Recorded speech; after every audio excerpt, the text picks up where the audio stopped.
A man in Iran, Amir Aslani, was just put to death for what may be the single dumbest reason in human history. The government was apparently after him for a while, and he had multiple run-ins with the authorities for years. They say he committed adultery. Did they present any evidence of that? Not that I saw. But at least one of the reasons why he was executed last week, he had his own interpretation of Islam, in which he said the story of Jonah living inside of the big fish, he said it's symbolic. They put him to death for that. The government said, you can't say that. You're insulting Islam and, quote, spreading corruption on the earth. So you'll be put to death. If that's grounds for the death penalty in Iran, I would have been killed when I was 15, 16, probably younger. So just saying, he didn't even say the story is false. I would have said it's total bullshit. It's a fucking fairy tale right up there with Mother Goose. But he said, no, well, I believe in it, but I'm just saying it's anecdotal, that they're telling a story here. It's symbolic. It's not literal. I mean, living in a fish. Come on, guys. Do we really believe that? Government flipped out. Yes, we believe it. Oh, you're threatening order. You're threatening the sanctity of Islam. Put you to death. You're going to die now. Now, that's Iran. Saudi Arabia at the same time, as we've discussed before, they executed 19 people in just the month of August. It's over 30 people since January. You want to know the reasons for those executions? Adultery. Smuggling hash. That's it. Okay, all my friends would be dead if these are the criteria.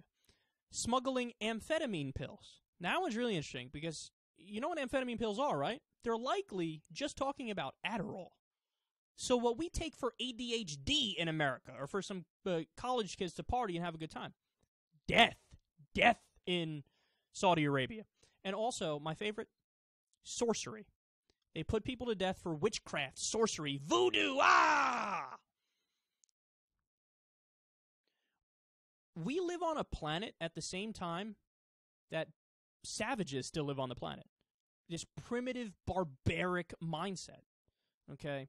But look, what's the biggest point to take away from this? In my opinion, there's never been a better story as to why we should stay out of the Middle East and stay out of the thing with ISIS. Because, understand, we go after ISIS and we defeat them, then what? Then what? What happens? Well, guess who is the mortal enemy of ISIS? The government of Iran. Now, are they slightly less bad? Yes, they actually are slightly less bad than ISIS. I mean, to be honest. But that's like saying who's the tallest kid in kindergarten, because the government of Iran, in terms of their social policy, oh, fucking forget it, man. Beheading people for not believing in stupid stories? Are you fucking crazy? See, that's the thing. You're picking sides between sides that all suck. Either you go with the Saudi regime, the Sunni extremists who behead people more than ISIS, okay, and they're brutally repressive. Women can't drive. They have no rights.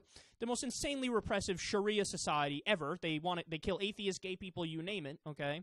Either you side with them and fight ISIS, or you side with Iran and fight ISIS, so you side with the Shiites to fight ISIS, or what? You side with ISIS? Why not? Look, they're going to duke it out. The Sunnis and Shiites, they've been fighting for centuries. They're going to duke it out no matter what the United States of America does. Why not rip off the Band-Aid quick and get the fuck out of there? And understand, are there certain things we could do to fix the situation faster? I think yes. If you break up Iraq and you give the Sunnis their area, the Shiites their area, the Kurds their area, then I think the Sunni Baathists, who are more secular Sunnis, will turn on ISIS, the Sunni extremists, the jihadists, okay? So I do think there are strategic political things you could do to help fix the region and quell the rise of the most extremist factions. But to go in there and pick sides and to actually fight, why are we picking between somebody that beheads people and other people that fucking behead people? It doesn't make any sense.